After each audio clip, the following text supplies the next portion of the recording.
Existe uma dignidade profunda nas vidas não examinadas, naquelas almas que habitam as margens silenciosas do mundo, carregando o peso de seus passados como uma segunda sombra. Esta é a história de um desses homens, um carpinteiro cujas mãos, hoje calejadas pelo atrito com a madeira humilde, um dia redesenharam horizontes com aço e concreto. É a crônica de como um talento grandioso, enterrado sob o peso da vergonha e da desilusão, pode ser forçado a emergir não pela busca da glória perdida, mas pela necessidade premente de uma pequena comunidade esquecida. Acompanharemos a jornada de Silas Varela, um homem que se esconde de seu próprio legado, para descobrir que a verdadeira honra não reside nas pontes monumentais que um dia ergueu para o mundo, mas na pequena e frágil passagem que ele precisará construir para reconectar seus vizinhos e finalmente a si mesmo. Uma narrativa sobre segundas chances, sobre a força que reside na vulnerabilidade e sobre como a obra mais importante de uma vida pode ser aquela construída no anonimato, com as ferramentas da compaixão e da coragem. Na oficina de Silas, o tempo parece obedecer a um ritmo próprio, mais lento, medido pelo deslizar metódico da plena e pelo aroma de cedro que impregna o ar. Para os moradores da Vila das Águas Claras, ele é apenas o velho carpinteiro, um homem de poucas palavras e de uma eficiência quase sobrenatural no trato com a madeira. O que eles veem é a superfície. Um senhor de 75 anos, de ombros curvados não pela idade, mas por um peso invisível, cujos olhos azuis, embora gentis, raramente traem a tempestade de memórias que reside por trás deles. Sua vulnerabilidade está em sua autoimposição ao exílio, em sua recusa em ser qualquer coisa além do que a pequena vila espera dele. Ele é subestimado não por maldade, mas por conveniência. É mais fácil para todos, inclusive para ele, que Silas seja apenas o homem que conserta cadeiras, e não o gênio estrutural que um dia foi aplaudido por reis e presidentes. Cada móvel que ele restaura é uma penitência silenciosa, um ato de contrição por um fracasso que ele acredita ter definido sua existência. Léo, o neto de Dona Amélia, adentrou a oficina naquela manhã com a urgência típica de seus 19 anos, carregando a velha cadeira de balanço de sua avó como se fosse um paciente em estado grave. A perna traseira, partida de forma limpa, denunciava o fim de sua vida útil. Para Léo, era um problema simples, um pouco de cola, talvez um prego. Ele observou, com uma mistura de respeito e impaciência, enquanto Silas não apenas olhava, mas interrogava a cadeira. O velho carpinteiro circulou o objeto, seus dedos traçando as linhas do desgaste, os pontos onde o verniz havia cedido. Ele pressionou as juntas, balançou o que restava da estrutura e seu rosto se contorceu em uma concentração que parecia desproporcional à tarefa. Léo, querendo apressar as coisas, sugeriu que um remendo rápido bastaria. Silas, sem erguer os olhos da análise minuciosa, respondeu com uma voz baixa e grave que o problema não estava na quebra, mas na fadiga do material, na distribuição desigual de tensão que sobrecarregou aquele ponto específico por anos. A cadeira, segundo ele, não quebrou. Ela apenas cumpriu seu destino estrutural. A resposta deixou Léo perplexo. Termos como fadiga do material e distribuição de tensão soavam como palavras de outro universo, completamente deslocadas na oficina empoeirada daquela vila remota. Ele via Silas como um artesão habilidoso, sim, mas suas palavras carregavam a autoridade de um engenheiro. Essa dissonância era a essência de Silas. O fantasma de seu passado vazava pelas frestas de sua vida simples. Ele não pegou a cola. Em vez disso, selecionou uma nova peça de madeira e começou a esculpir uma nova perna, garantindo que o encaixe não apenas substituísse a peça quebrada, mas fortalecesse a cadeira de uma maneira que seu fabricante original nunca concebeu. Naquela noite, a natureza decidiu lembrar a Vila das Águas Claras de sua própria fragilidade. Uma tempestade, nascida no oceano e alimentada pelo calor do verão, desabou sobre a região com uma fúria bíblica. Não era a chuva calmante a que estavam acostumados, mas um dilúvio violento, acompanhado por ventos que uivavam. O pequeno riacho que dava nome à vila, normalmente um curso d'água sereno, transformou-se em uma besta selvagem. Suas águas, agora turvas e cheias de detritos, subiram com uma velocidade assustadora, engolindo as margens e arrastando tudo pela frente. Para os moradores, a tempestade era um ataque direto à sua precária artéria vital, a velha ponte de madeira. Pela manhã, o sol revelou a devastação. A tempestade havia passado, deixando para trás um céu lavado e um silêncio pesado. Onde antes havia a ponte, agora existia apenas um vão de água marrom e agitada. As vigas de madeira haviam sido arrancadas de suas fundações. A comunidade se reuniu na margem, um grupo de rostos desolados, contemplando o abismo que os separava agora do posto de saúde e da farmácia. Estavam ilhados. O problema não era uma mera inconveniência.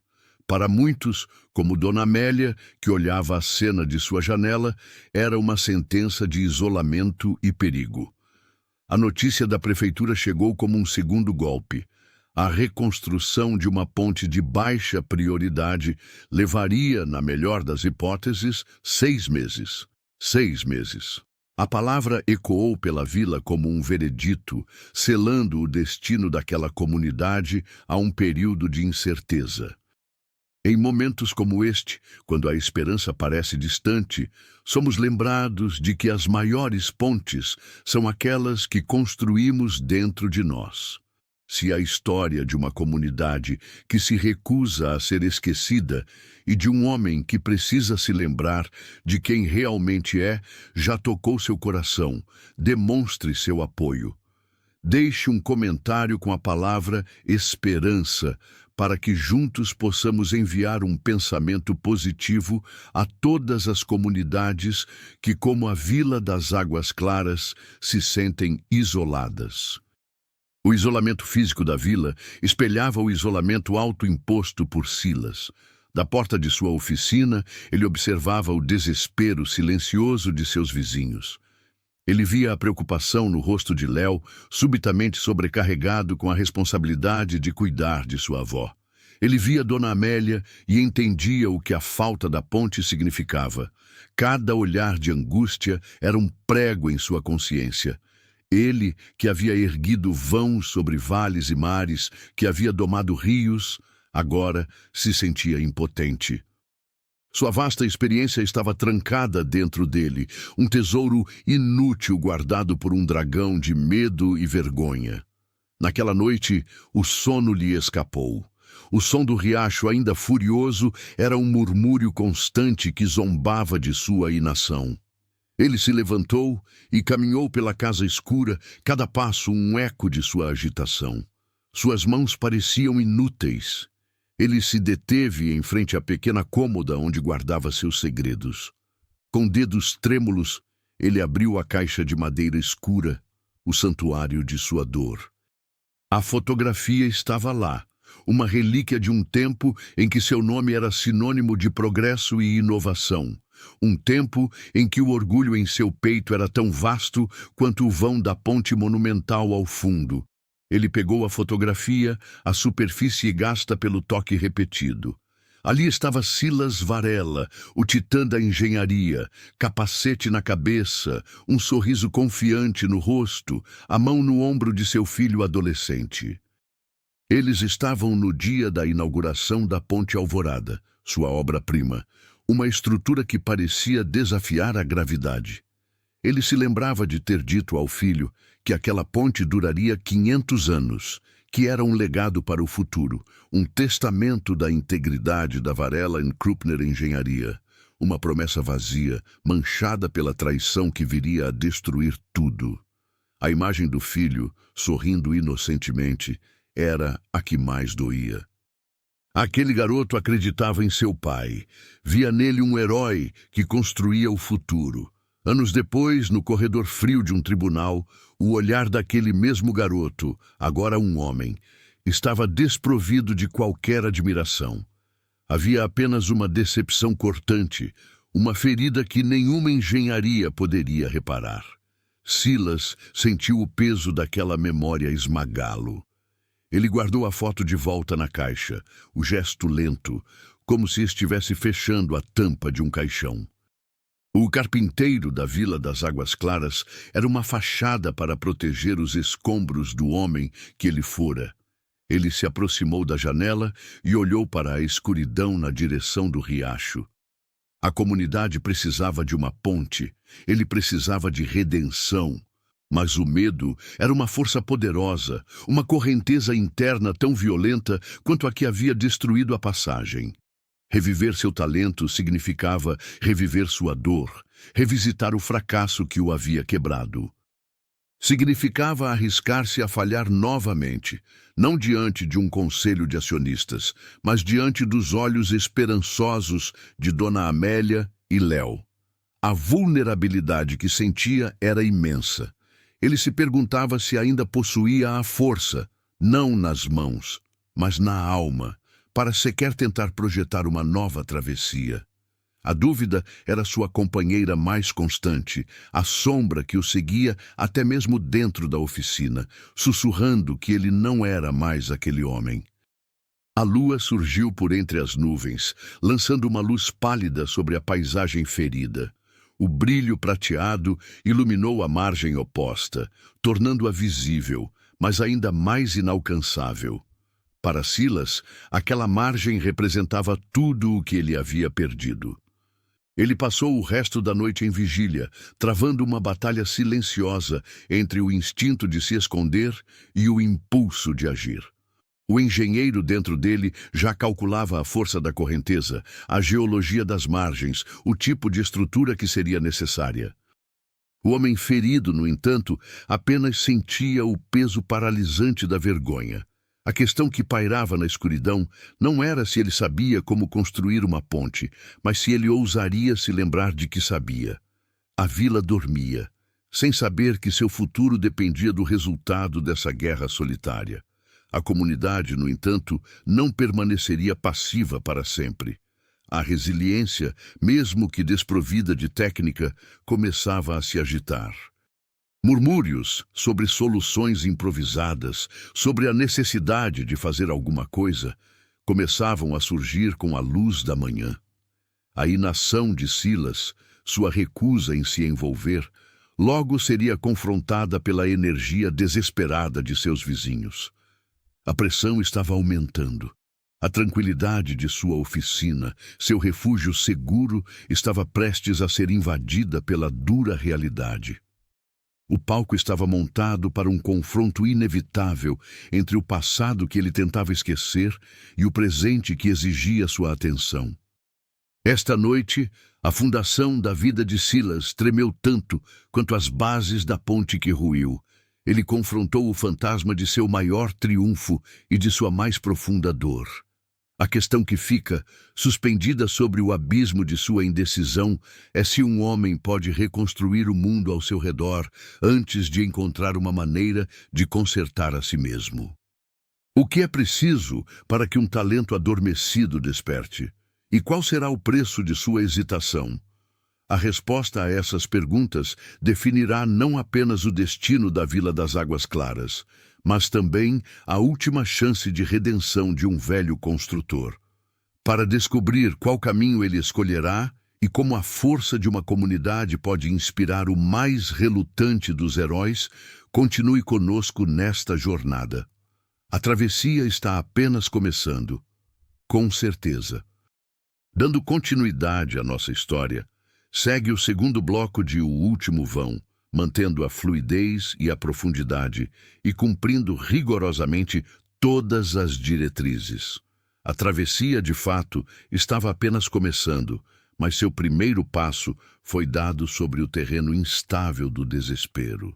Impulsionado pela imagem de sua avó, contemplando um frasco de remédios vazio, Léo decidiu que a inação era um luxo que a Vila das Águas Claras não podia mais se permitir. Ele reuniu um pequeno grupo de homens, vizinhos movidos mais pela boa vontade do que pelo conhecimento, e iniciou a construção de uma passagem improvisada.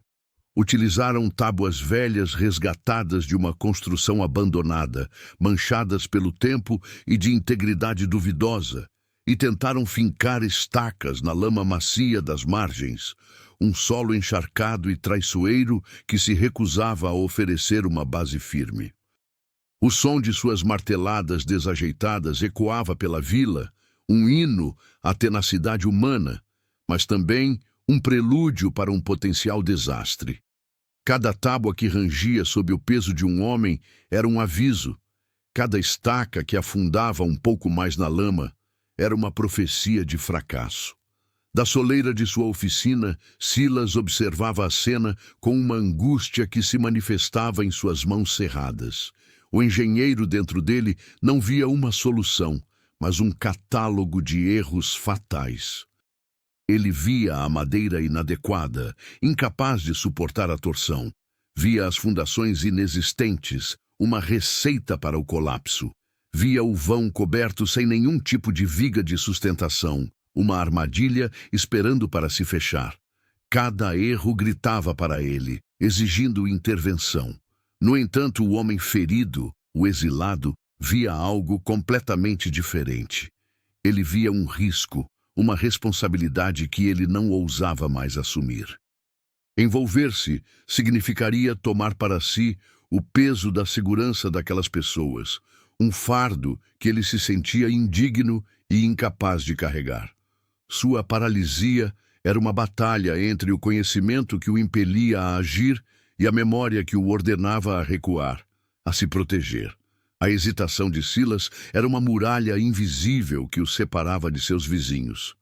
Ele podia sentir os olhares ocasionais em sua direção, olhares que misturavam esperança e uma crescente frustração.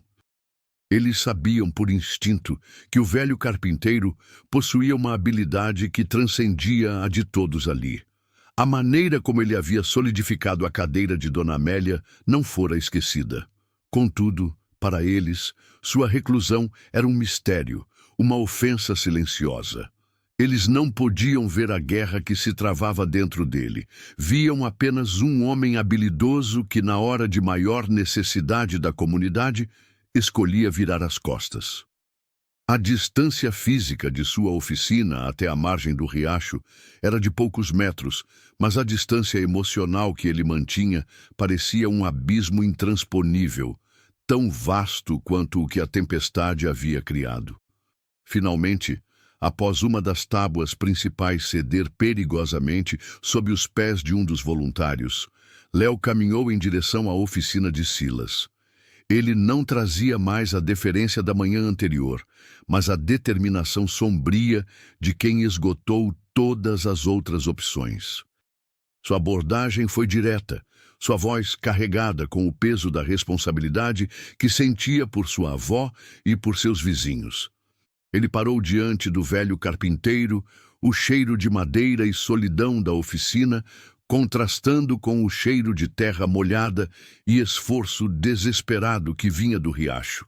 Léo descreveu a situação, a falta de progresso, o perigo iminente, a necessidade de alguém que realmente entendesse de estruturas. Ele não pediu um milagre, apenas uma orientação, um conselho, um olhar de quem sabia o que estava fazendo. A pergunta de Léo pairou no ar, densa de expectativa. Ele perguntou a Silas, o homem que entendia tanto de madeira, se ele não poderia dar uma olhada, apenas para garantir que não estavam construindo a própria desgraça. Por um instante, o engenheiro dentro de Silas quase respondeu.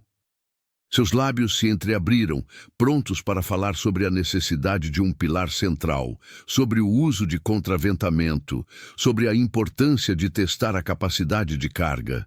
Mas então, a imagem do tribunal, o rosto decepcionado de seu filho, a humilhação pública, tudo veio à tona como uma onda de lodo, afogando seu impulso.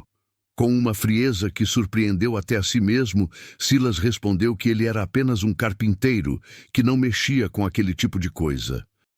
Ele declarou que o que eles estavam fazendo era perigoso e que a única coisa sensata a fazer era ficar longe daquilo. As palavras de Silas caíram como pedras entre os dois homens. Para Léo, a recusa não foi apenas uma negação de ajuda. Foi um ato de abandono, uma declaração de que a segurança deles não era problema seu. A decepção em seu rosto era palpável, rapidamente substituída por uma raiva contida. Ele olhou para o velho, não mais com esperança, mas com um desprezo silencioso. Sem dizer outra palavra, Léo se virou e marchou de volta para o grupo, levando consigo a certeza de que estavam por conta própria.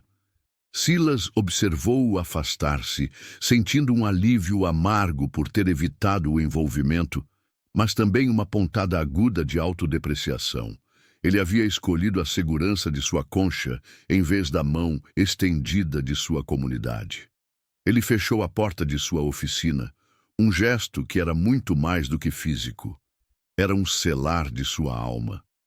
Atrás da porta fechada, o silêncio não trouxe paz. Apenas o eco de sua própria covardia. O som das marteladas do lado de fora, agora mais hesitantes, parecia acusatório. Cada golpe era uma lembrança de sua recusa. Ele tentou se concentrar em seu trabalho, lixar uma peça de madeira, mas suas mãos não obedeciam. A textura da madeira, normalmente tão reconfortante, parecia estranha, acusadora.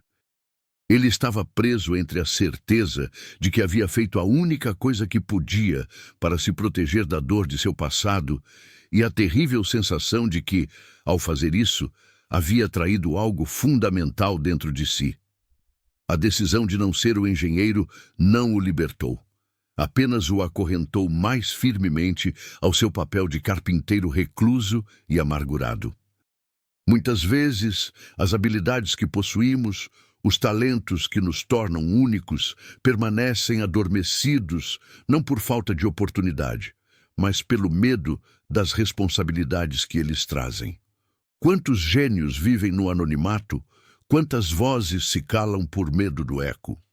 A jornada de Silas é um lembrete de que reconstruir a si mesmo é a engenharia mais complexa de todas. Se você acredita que toda pessoa merece uma chance de encontrar seu propósito e se reconectar com sua verdadeira essência, considere se juntar à nossa comunidade. Inscreva-se em nosso canal para não perder o desenrolar desta história e para fazer parte de um espaço que celebra as narrativas de superação e as segundas chances. Sua inscrição é um voto de confiança no potencial humano de se reerguer. O som de uma madeira se partindo violentamente do lado de fora fez Silas estremecer. Foi um estalo seco, agudo, seguido por um grito e o barulho de algo pesado caindo na água. Seu coração gelou. O desastre que ele previra havia acontecido. Correndo para a janela, ele viu a cena. A tábua principal da passagem improvisada havia se rompido.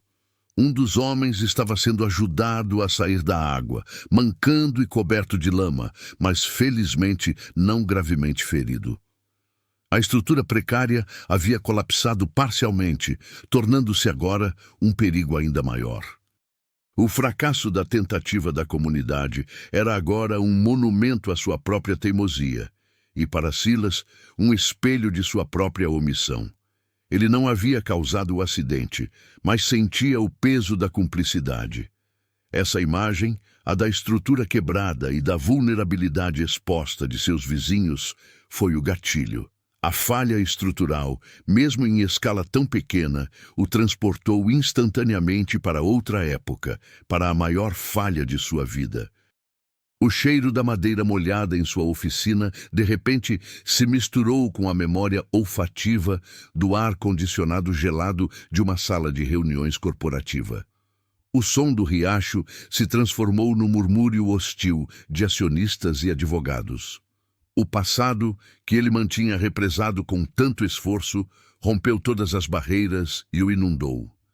Ele se sentou em um banco, a cabeça entre as mãos, não mais na Vila das Águas Claras, mas em um arranha-céu de vidro e aço, no dia em que seu mundo desmoronou. Ele estava em sua antiga sala de reuniões, no topo do edifício que ele mesmo projetara. Do outro lado da mesa de mogno polido estava Krupner, seu sócio, seu amigo de faculdade, o padrinho de seu filho. O rosto de Krupner era uma máscara de falsa solidariedade, mas seus olhos frios e calculistas não mentiam. Sobre a mesa, planilhas e relatórios forjados, uma teia de mentiras tão bem construída que apontava para uma única aranha, Silas Varela. Ele se lembrava da sensação de irrealidade, da náusea subindo, enquanto Krupner explicava ao conselho sobre os desvios de verba e os materiais de qualidade inferior, que ele, Silas, supostamente havia aprovado para baratear os custos e embolsar a diferença. A traição foi tão precisa e devastadora quanto uma demolição controlada. Krupner usou o próprio gênio de Silas contra ele. Usou sua confiança, sua delegação de responsabilidades administrativas, que Silas sempre detestou, preferindo o campo de obras, para tecer sua rede. Cada assinatura, cada documento que Krupner lhe passara para assinar com pressa entre uma viagem e outra, era uma peça da armadilha. Naquele momento, na sala de reuniões, Silas não tentou se defender. O choque o havia paralisado. Ele olhou para o homem que considerava um irmão e viu um estranho, um predador. A perda da empresa, do dinheiro, do prestígio, tudo isso foi secundário. A ferida primária foi a quebra de confiança, a descoberta de que a fundação de sua vida profissional e pessoal era feita de areia.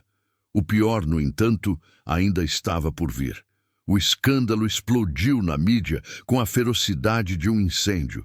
Seu nome, antes um selo de qualidade e inovação, tornou-se sinônimo de fraude e corrupção. Ele se viu abandonado por colegas, evitado por amigos, transformado em um pária. Mas foi no corredor estéril e silencioso do tribunal, após uma das audiências preliminares, que ele sofreu o golpe de misericórdia. Seu filho, então, um jovem universitário estudando arquitetura, o esperava. Silas caminhou em sua direção, buscando um vislumbre de apoio, de fé, mas encontrou apenas um muro de decepção fria. Não houve gritos, não houve acusações. Apenas uma frase, dita em voz baixa, que se tornou o epitáfio de sua antiga vida. Seu filho o olhou nos olhos, a admiração de infância completamente apagada, substituída por uma vergonha que feria mais do que qualquer condenação. Ele disse que o pai lhe ensinara que a fundação era tudo, que não importava a beleza ou a altura de uma estrutura, se a base fosse fraca, tudo estava destinado a ruir. E então, as palavras finais, a sentença da qual Silas nunca conseguiu apelar. Ele disse que a fundação de Silas havia ruído. A simplicidade e a verdade brutal daquela afirmação o despedaçaram. Seu filho não o estava acusando de um crime financeiro, estava declarando sua falência moral. Naquele momento, Silas não perdeu apenas seu filho, perdeu a si mesmo, perdeu a imagem do homem que ele acreditava ser. A memória era tão vívida que Silas podia sentir o frio do mármore do tribunal sob seus pés, mesmo estando sentado no chão de madeira de sua oficina. Aquelas palavras se tornaram a programação central de seu exílio. Se sua fundação estava comprometida, então ele não tinha o direito de construir mais nada. Ele não podia oferecer sua expertise, pois a considerava contaminada pela desonra. Sua recusa em ajudar Léo não era apenas medo de falhar. Era uma crença arraigada de que seu toque era amaldiçoado, que qualquer coisa que ele construísse estaria, de alguma forma, fadada a desmoronar, assim como sua própria vida. Esconder-se na carpintaria era sua forma de garantir que ele nunca mais construiria nada grande o suficiente para machucar alguém quando caísse. Ele ergueu a cabeça, os olhos perdidos na penumbra da oficina. A falha da ponte improvisada lá fora e a memória de seu próprio colapso se fundiram em uma única e avassaladora sensação de impotência. O trauma não havia diminuído com o tempo, apenas havia se fossilizado, tornando-se uma parte permanente de sua arquitetura interna. Ele estava mais convencido do que nunca de que sua decisão de se afastar era a correta. Era um ato de responsabilidade, ele dizia a si mesmo. Proteger a Vila das Águas Claras de sua própria história manchada.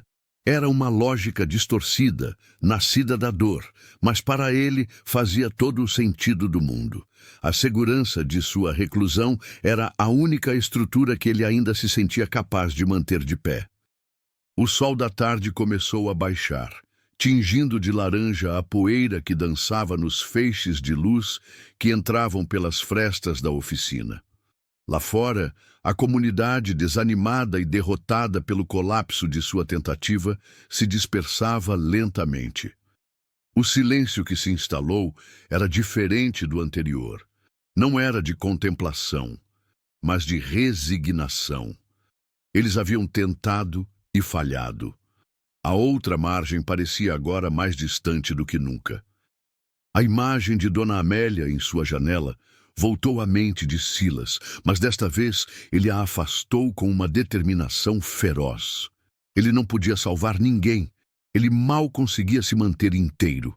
Ele se levantou e caminhou até sua bancada de trabalho, pegando uma lixa e um pedaço de madeira. Ele precisava do trabalho manual, da fricção, da transformação da aspereza em suavidade, para silenciar as vozes em sua cabeça. Ele precisava se perder na tarefa mais simples que pudesse encontrar. O cheiro da madeira lixada encheu o ar, um incenso para seu ritual de esquecimento. A recusa estava agora cimentada em seu coração, solidificada pela redescoberta dolorosa de suas feridas mais profundas.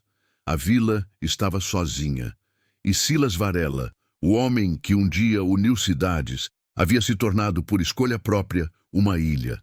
O dia terminou em um impasse melancólico. De um lado do riacho, uma comunidade à beira da desesperança. Do outro, um homem entrincheirado atrás das muralhas de seu passado. A ponte quebrada era agora um símbolo perfeito da fratura que existia dentro de Silas, e entre ele e seus vizinhos. Qualquer fagulha de esperança de que ele pudesse ser o salvador da vila parecia ter se extinguido com sua recusa categórica e com o colapso da passagem improvisada. A noite que se aproximava prometia ser longa e escura, tanto para a comunidade isolada quanto para a alma atormentada do carpinteiro. A queda, revivida em detalhes tão cruéis, solidificou a resolução de Silas de permanecer à margem. A dor do passado provou ser uma fortaleza mais impenetrável do que qualquer estrutura que ele já havia projetado.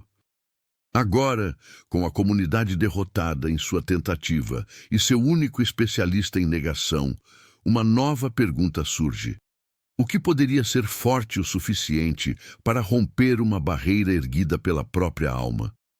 O que é preciso para que um homem perceba que a verdadeira falha não está em cair, mas em se recusar a levantar? A noite desce sobre a Vila das Águas Claras, mas a escuridão mais profunda é aquela que reside no coração de seu construtor relutante, com o maior prazer. Chegamos ao clímax e à resolução da jornada de Silas. Segue o terceiro e último bloco de O Último Vão. elaborado para concluir a história de forma emocionante e satisfatória, em total conformidade com as diretrizes. A escuridão na oficina de Silas era um reflexo de sua alma, uma câmara escura onde os fantasmas do passado projetavam suas sombras mais longas. Ele se agarrava à sua decisão de se abster, acreditando ser um ato de proteção, uma quarentena para sua alma supostamente infectada pela desonra. No entanto, a verdadeira redenção raramente nasce de uma decisão lógica. Ela é, quase sempre, uma rendição a um impulso inegável de compaixão. Da fresta de sua janela, ele não via apenas a escuridão da vila, mas uma única luz que teimava em permanecer acesa, a da casa de Dona Amélia. Aquela pequena janela iluminada tornou-se o epicentro de sua vigília, um farol em sua noite de tormentos, e foi de lá que veio o golpe que finalmente romperia sua fortaleza de medo. Ele viu a silhueta de Léo passar pela janela, os ombros do rapaz caídos em derrota. Viu-o sentar-se ao lado de sua avó e, embora não pudesse ouvir as palavras, a linguagem corporal falava volumes. Ele viu Dona Amélia pegar um pequeno frasco de comprimidos, chacoalhá-lo, e depois, com uma lentidão dolorosa, dividir um único comprimido ao meio com uma faca de cozinha. O ato era minúsculo, quase insignificante, mas para Silas foi sísmico. Ela estava racionando seus remédios, estava esticando sua saúde dia após dia por causa de um riacho que ele poderia transpor com um projeto desenhado no verso de um guardanapo. A imagem daquela lâmina cortando o pequeno comprimido cortou também a última amarra de sua autoindulgência. A dor dele era uma memória. A dela era uma ameaça presente, real e diária. A percepção atingiu Silas com a força de um colapso estrutural. Sua reclusão, sua penitência, sua lealdade à própria dor, tudo aquilo era um luxo egoísta diante do sofrimento silencioso e digno de sua vizinha. Ele não estava protegendo a vila de seu passado manchado. Estava ativamente privando-a de seu presente útil. Sua falha não estava mais no passado, no tribunal ou na traição de Krupner. Sua falha estava acontecendo agora, naquela oficina escura, em sua recusa em usar o dom que possuía para aliviar um fardo real. A fundação que havia ruído não era a de sua empresa, mas a de sua conexão com a humanidade. E pela primeira vez em anos, ele sentiu um desejo avassalador, não de se esconder, mas de reconstruir. O movimento que se seguiu não foi de um homem derrotado, mas de um gigante que desperta. Ele caminhou com um propósito que não sentia há décadas até a cômoda, abrindo a caixa de madeira uma última vez. Seus dedos tocaram a fotografia, mas o olhar era diferente. Ele não via mais a acusação, a perda, a decepção do filho. Ele via a verdade. O homem na foto, o engenheiro genial, não estava morto. Estava apenas adormecido. As habilidades, o conhecimento, a visão, tudo ainda estava ali, enterrado sob camadas de dor. Ele pegou a fotografia e, em um ato de profunda simbologia, não aguardou. Colocou-a de pé sobre a bancada de trabalho, para que o homem que ele foi pudesse testemunhar o que o homem que ele era estava prestes a se tornar. Então, ele estendeu uma grande folha de papel pardo sobre a madeira da bancada. Pegou um simples pedaço de carvão e, por um momento, suas mãos, tão acostumadas à textura da madeira, hesitaram diante da tarefa de projetar. Mas o impulso da compaixão foi mais forte que o hábito da reclusão. As linhas começaram a surgir, primeiro tímidas, depois com uma confiança e uma fluidez que pareciam vir de outra vida. Não era um rascunho, era uma manifestação. Um elegante e robusto arco de madeira laminada tomou forma no papel, cada curva calculada, cada junta pensada, cada medida anotada com uma precisão caligráfica. A oficina, antes um túmulo para suas ambições, transformou-se em um berçário. O engenheiro Silas Varela estava de volta ao trabalho. Ao amanhecer, Silas não esperou que viessem até ele. Com o projeto enrolado debaixo do braço, ele caminhou até a margem do riacho, onde Léo e alguns outros olhavam desanimados para os destroços de sua tentativa fracassada. Havia ceticismo nos olhos deles quando Silas se aproximou. A recusa do dia anterior ainda estava fresca em suas mentes. Silas não começou com um pedido de desculpas, mas com um ato de humildade. Ele desenrolou o projeto sobre uma pedra chata e, com uma paciência de professor, começou a explicar não o que eles deveriam fazer, mas por que o projeto funcionaria. Ele não usou termos técnicos complexos, mas uma linguagem simples, falando sobre como um arco distribui o peso para as margens, tornando a estrutura mais forte quanto mais peso recebe. Para demonstrar, ele pegou pequenos pedaços de madeira dos destroços e montou uma miniatura de seu projeto ali mesmo, na lama. Ele mostrou a Léo como as peças se encaixavam, como cada uma apoiava a outra, criando uma força coletiva que nenhuma delas possuía sozinha. Enquanto falava, sua paixão pela engenharia, pela beleza da física em ação, começou a transparecer. Sua voz, normalmente baixa e hesitante, tornou-se firme e clara. Léo, que esperava a arrogância, encontrou ensinamento. Os outros, que esperavam indiferença, encontraram um plano. O ceticismo em seus rostos lentamente deu lugar a um brilho de esperança cautelosa. Eles não estavam apenas vendo o projeto de uma ponte, estavam testemunhando o ressurgimento de um mestre. A construção começou naquela mesma manhã e a dinâmica da vila se transformou. Silas não era um chefe que dava ordens de longe, era um maestro no centro de sua orquestra. Ele avaliou as habilidades de cada um, designando os mais fortes para o trabalho pesado de preparar as fundações nas margens, os mais meticulosos para medir e cortar a madeira sob sua supervisão direta, e até mesmo as senhoras da vila para organizar a alimentação e o apoio. Ele transformou um amontoado de vizinhos desesperados em uma equipe de construção coesa.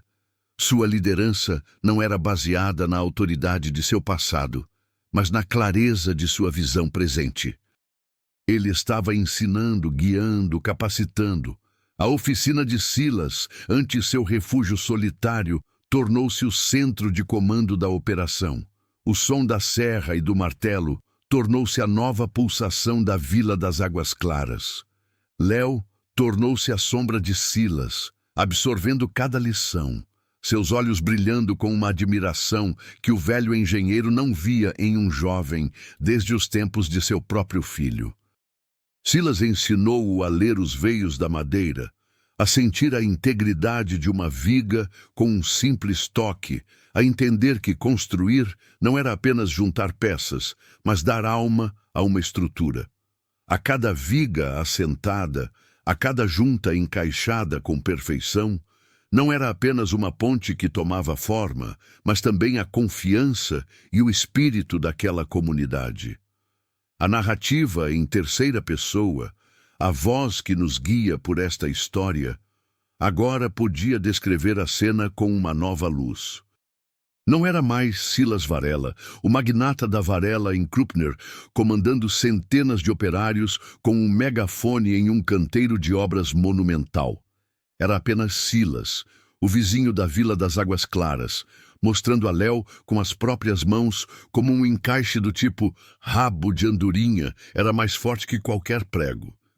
Não era mais o CEO analisando planilhas de custos em uma sala com ar-condicionado, mas o carpinteiro calculando ângulos em um pedaço de papel amarelado, garantindo que a pequena ponte tivesse a mesma integridade estrutural de suas criações mais famosas. A transformação era visível em todos. O desânimo deu lugar a um senso de propósito compartilhado. As conversas, antes repletas de queixas e preocupações, agora giravam em torno do progresso do dia, dos desafios do próximo corte, da beleza da estrutura que emergia de seus esforços conjuntos. Eles não estavam apenas construindo uma ponte para atravessar um riacho. Estavam construindo laços uns com os outros, reconstruindo sua própria resiliência. O projeto de Silas tornou-se o projeto de todos, e cada um sentia o orgulho da propriedade, o prazer de fazer parte de algo maior que si mesmo, de ser a solução para o próprio problema. Histórias como esta nos lembram de uma verdade fundamental. A mudança, seja em uma vida ou em uma comunidade, começa com um único passo corajoso. A jornada de Silas e da Vila das Águas Claras é um testemunho do poder que temos quando unimos nossas habilidades em prol de um bem comum. Se esta mensagem de esperança e ação coletiva ressoou em você, não aguarde para si. Compartilhe este vídeo com uma pessoa querida, um amigo ou um familiar, que talvez precise se lembrar de que nunca é tarde para reconstruir e que as pontes mais importantes são aquelas que construímos juntos. Seja um elo nessa corrente de inspiração. Em poucos dias, a ponte estava de pé. Não era uma estrutura grandiosa ou imponente, era uma obra de arte da simplicidade e da funcionalidade. Um arco de madeira perfeito, robusto, que se integrava à paisagem como se sempre tivesse pertencido àquele lugar. As vigas eram sólidas, os corrimãos lisos ao toque, cada detalhe executado com a perfeição de um mestre artesão e o rigor de um engenheiro genial. A ponte não era apenas um caminho, era um símbolo do que eles haviam conquistado juntos. A comunidade se reuniu não para uma cerimônia formal, mas em um silêncio reverente, admirando o fruto de seu trabalho. Não houve discursos ou aplausos. Por um acordo tácito, todos abriram caminho para que Dona Amélia fosse a primeira a atravessar. Apoiada levemente no braço de Léo, ela caminhou sobre a ponte. Seus passos eram lentos, mas firmes, testando a solidez da estrutura que lhe devolvera a conexão com o mundo. Cada passo que ela dava sobre as tábuas era como um batimento do coração da vila, agora restaurado. A comunidade observava, prendendo a respiração, não por medo de que a ponte cedesse, mas pela magnitude emocional daquele momento. A travessia de Amélia era a vitória de todos.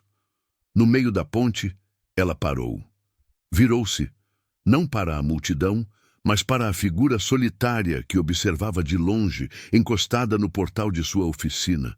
Seus olhos encontraram os de Silas. Ela não disse uma única palavra.